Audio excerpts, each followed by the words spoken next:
Well, here we are again. Today is tomorrow, so it's the day after we did the burnishing tool. That burnishing tool tested on that material. That's the finishes, and they look even better the next day. It's just amazing. It doesn't seem like there's any wrong way to do it, kind of thing. And with what I was doing there, it seemed to uniformly reduce the diameter by about 1/2 thousandth of an inch. So that reduction isn't terribly different than if you went whole hog at it with the emery cloth, as far as I'm concerned. But what I'll do now is I'll turn this down, just put a finishing pass over the whole thing, and I'll then burnish the majority of the area, leaving about 4 inches untouched. And I'll run that burnishing tool down there probably 10 times. I haven't decided yet if I'm going to go that way and then reverse and come back that way, or if I'll just keep going pass over pass after pass the same direction. With this machine, I have to shut it down to reverse the direction of the carriage, so I'll probably just go 10 passes the same direction, same as I was running yesterday, so probably 350 RPM with coolant, about 4 thousandths of an inch per revolution, and we'll see what we get for a diameter reduction. It'll be interesting.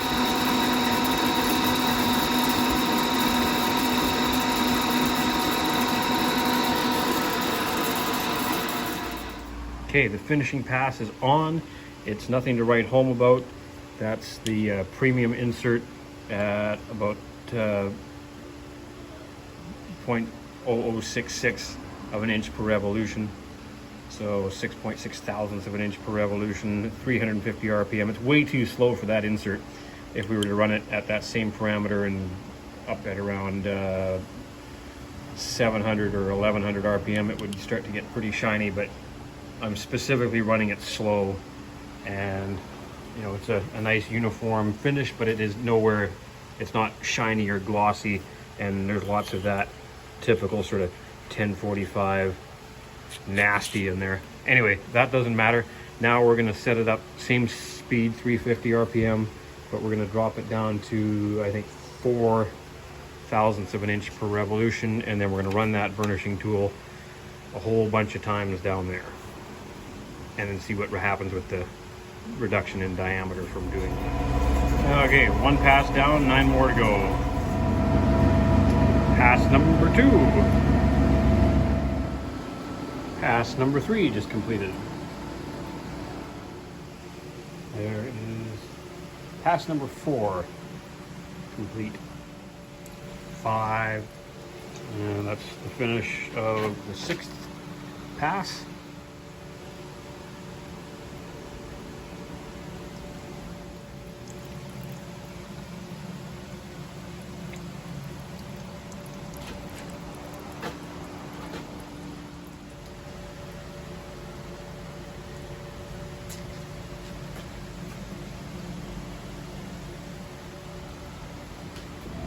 Okay, there it is, 10 passes.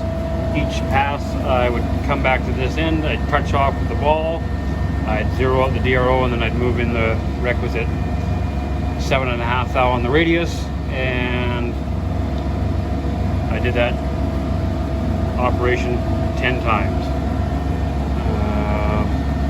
The dimensions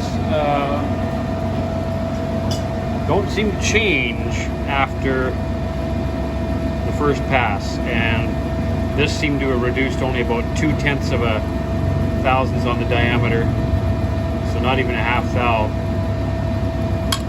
And then after that, for the pass number 1, and then after that, the dimension did not change at all, in my opinion. I'll get some cleaner of some sort, and I'll just give this a wipe, because it still has residue from the coolant that I was running on there, so I'll give it a wipe with probably just Windex, like glass cleaner. So there it is, wiped off with some glass cleaner and paper towel. Inexplicable, there we go.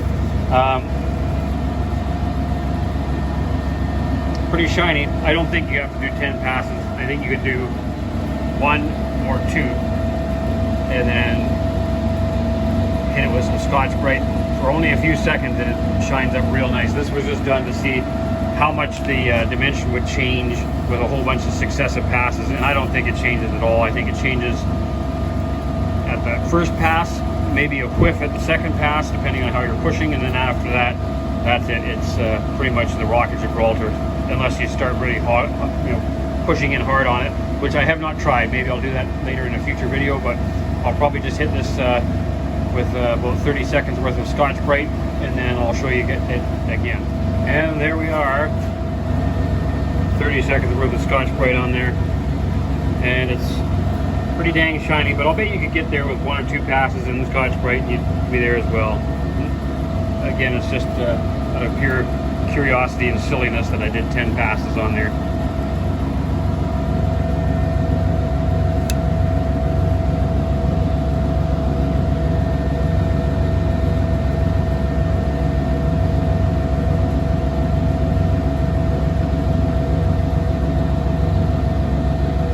Pretty shiny.